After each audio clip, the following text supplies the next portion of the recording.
dan tujuan pemblokiran jalan-jalan, penghalang-halangan untuk para buruh untuk menyuarakan aspirasinya. Hidup buruh, hidup buruh, hidup rakyat Indonesia.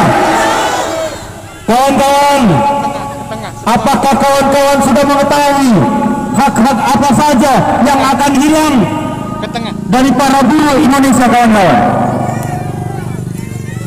Sudah ada yang tahu, kawan-kawan?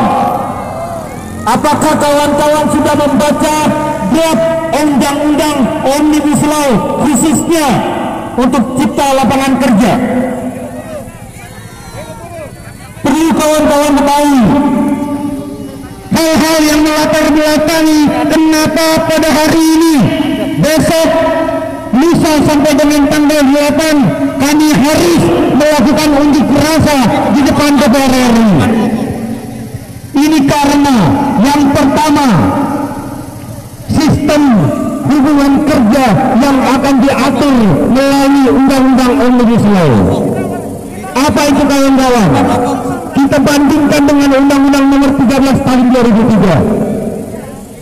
Undang-Undang Nomor 13 2003 mengatur atas pekerja waktu tertentu paling lama 2 tahun dan boleh diperpanjang 1 kali selama 1 tahun. Ini Undang-Undang 13 Tahun 2003.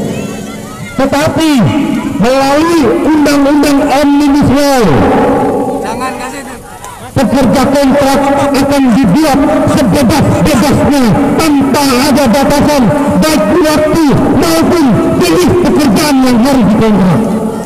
Apakah kita akan diam saja, kawan-kawan? Mungkin bagi kawan-kawan yang hari ini hubungan kerjanya atau status pekerjaannya sudah menjadi pekerja tetap, akan berpikir, wah, ini tidak berpengaruh terhadap diri saya, santai-santai saja, tidak perlu ikut-ikutan aksi. Mungkin kawan-kawan yang sudah menjadi pekerja tetap, tapi ingat, saya yakin kawan-kawan punya saudara, kawan-kawan punya anak, kawan-kawan punya keponakan yang nanti akan bekerja di negara ini. Betul, kawan-kawan? Apakah anak-anak kita rela dikontrak di perusahaan selama-lamanya? Pastinya itu tidak akan pernah kita relakan. Dan kedua, adanya yayasan. Kawan-kawan ada yang bekerja melalui yayasan? Melalui outsourcing ada? Perlu kawan-kawan ketahui, yayasan ini juga dibebaskan sebebas-bebasnya. Ini artinya tidak akan ada lagi perlindungan untuk para pekerja, mulai dari Undang-Undang Omnibus Law disahkan sampai kemudian hari, bahkan sampai kita tutup mata, kawan-kawan. Kawan-kawan, itu baru bicara hubungan kerja atau status kerja. Kita bicara tentang upah minimum. Kawan-kawan dibayar upah minimum atau di atas upah minimum? Di atas upah minimum. Kawan-kawan, hari ini kita boleh berbangga. Kota Tangerang khususnya Provinsi Banten pada umumnya masih memiliki upah minimum sektoral kabupaten kota. Kawan-kawan, dibedakan mana yang bekerja di garmen, mana yang menjadi pramaniaga, mana yang bekerja di pabrik logam, kimia dan lain sebagainya. Melalui apa pembedaannya? Melalui upah minimum sektoral kabupaten kota. Kenapa harus dibedakan? Karena dari jenis pekerjaan, pekerja logam, pekerja kimia, pekerja garmen mempunyai risiko kerja yang berbeda-beda. Itulah sebabnya berdasarkan risiko kerja inilah sehingga upah harus diberikan dengan lebih berdasarkan atas risiko yang akan terdampak kepada para pekerja tersebut. Yang kedua, upah minimum. Upah minimum ini tetap ada di Undang-Undang Omnibus Law. tetap ada. Hanya saja kalau Undang-Undang 13 menetapkan upah minimum berdasarkan peraturan pemerintah nomor 78, walaupun pada prinsipnya kita menolak, tapi hari ini mau tidak mau, suka tidak suka, karena kita taat hukum dan kita kalah di pengadilan yudisial review Mahkamah Agung, kita terima PP 78. Akan tetapi setelah kita terima PP 78, kembali lagi diobok-obok lagi upah buruh, kawan-kawan. Seperti apa kebijakan melalui Omnibus Law? Kalau Undang-Undang 13, KHL atau UMK sebelumnya, ditambah inflasi, ditambah pertumbuhan ekonomi, nanti melalui Omnibus Law, upah minimum boleh ada kenaikan apabila upah minimum provinsi sudah sama, sudah setara dengan upah minimum saat ini. Saya tanya, berapa upah minimum provinsi Banten? Ada yang tahu UMP provinsi Banten? 2.300.000. UMK kita berapa? Kota Tangerang 4.200.000 atau 4.199.000 UMK Kota Tangerang. Yang menjadi pertimbangan kita, kalau UMP harus sama dengan UMK 2.300.000, harus sama dulu dengan 4.199.000. Tahun berapa baru ada kenaikan, kawan-kawan? Berapa persen bedanya? Ini hampir 50% bedanya. Kita bayangkan Kota Tangerang, kita pastikan apabila Omnibus Law disahkan, jangan berharap ada kenaikan upah minimum. Walaupun ini hanya sebatas jaring pengaman, kawan-kawan. Yang ketiga, terkait dengan upah, tata cara penetapan upah minimum. Kalau tadi saya sampaikan, upah minimum ditetapkan dengan menggunakan formula KHL atau UMK sebelumnya, ditambah inflasi dan pertumbuhan ekonomi, tapi melalui Omnibus Law hanya berdasarkan pertumbuhan ekonomi saja, tidak menyertakan inflasi, kawan-kawan. Saya tanya, inflasi kita, pertumbuhan ekonomi kita sekarang berapa? Pertumbuhan ekonomi per Oktober berapa sekarang? Minus 8,1%, kawan-kawan.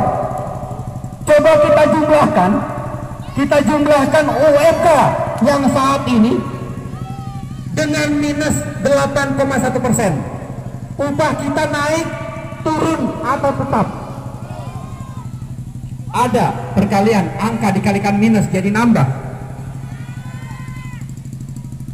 Kita tidak tahu, kita salah belajar atau orang-orang pemerintah pusat yang kebelingar terlalu pintar. Betul, kawan-kawan? Kalau mau menyengsarakan rakyat Indonesia, lebih baik bunuh saja semua rakyat Indonesia, gantikan dengan orang asing. Jangan dibunuh perlahan-lahan, karena dibunuh perlahan-lahan lebih menyakitkan. Betul, kawan-kawan? Kami cinta terhadap Negara Kesatuan Republik Indonesia.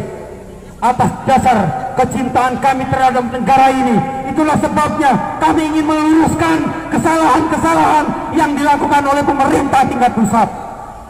Karena tugas dan kewenangan para pemuda, tugas dan kewenangan rakyat Indonesia meluruskan apabila ada aparat yang salah langkah dalam menjalankan negara ini.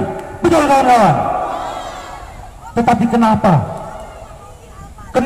di saat kita ingin memperingatkan pemerintah pusat, kita dilarang, kawan-kawan? Kita ingin berangkat ke DPR RI, kita dihadang. Katanya seluruh rakyat Indonesia harus tunduk dan patuh kepada undang-undang serta peraturan perundang-undangan yang ada di bawahnya. Saya tanya, kawan-kawan, apakah menyampaikan pendapat buruh menyampaikan pendapat di depan DPR RI ini melanggar undang-undang, kawan-kawan. Saya yakin ini tidak melanggar undang-undang. Bahkan kami sudah patuhi undang-undang sebelum tahun 98.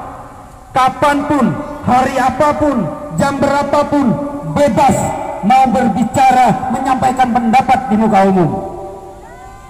Bebas sebebas-bebasnya. Melalui Undang-Undang Nomor 9 Tahun 98 ada aturan. Apa caranya? Kita harus memberikan pemberitahuan kepada aparat kepolisian dan instansi terkait. Tapi itu sudah kami lakukan. Setelah kami melakukan itu, apalagi yang menjadi kekurangan para buruh pada hari ini?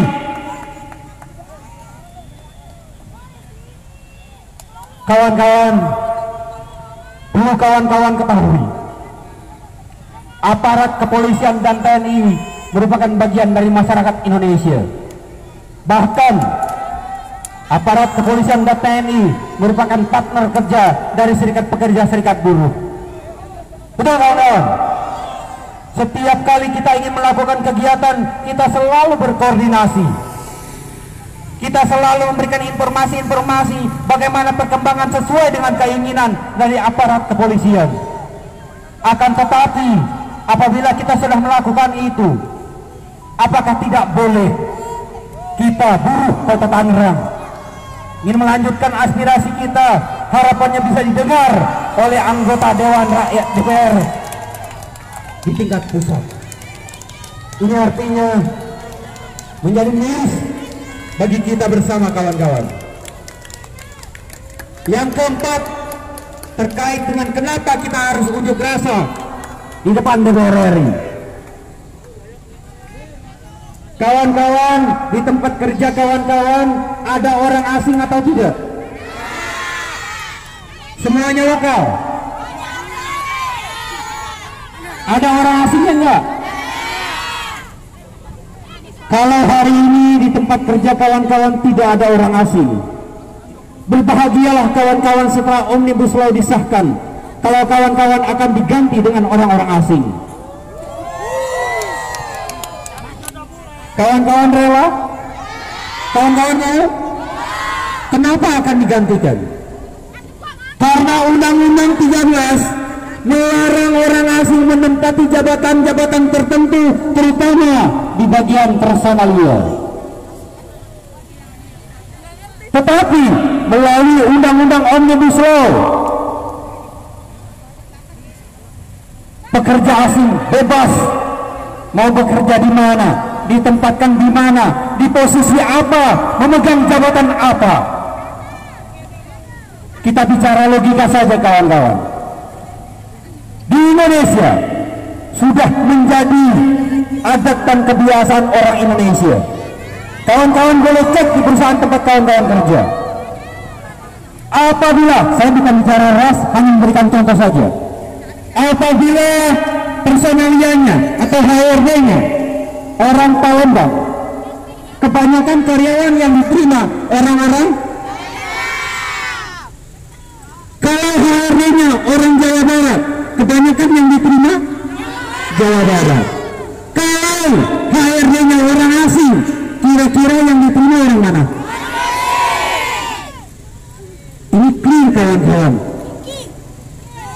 Nanti apabila Omnibus Law disahkan, rakyat Indonesia tetap ada pekerjaan. Yang bekerja di perusahaan-perusahaan, terutama perusahaan-perusahaan elit, nanti orang-orang asing. Di mana posisi kita? Di luar pagar. Tugasnya apa? Kalau pekerja asing mau pulang, antar ke rumahnya. Betul? Dia butuh makan, cari makanan. Dia butuh buah, kasih buah. Itu yang akan terjadi apabila Omnibus Law disahkan. Kita hanya berdiri di depan pagar-pagar perusahaan menunggu orang-orang asing mempunyai kebutuhan untuk makan, minum, atau bepergian. Saya tanya, sebenarnya negara Indonesia ini negara siapa, kawan-kawan? Di mana kita dilahirkan? Saya yakin semua yang serikat ini dilahirkan di negara kesatuan Republik Indonesia. Kenapa tidak boleh orang rakyat Indonesia menikmati kekayaan Indonesia, kawan-kawan?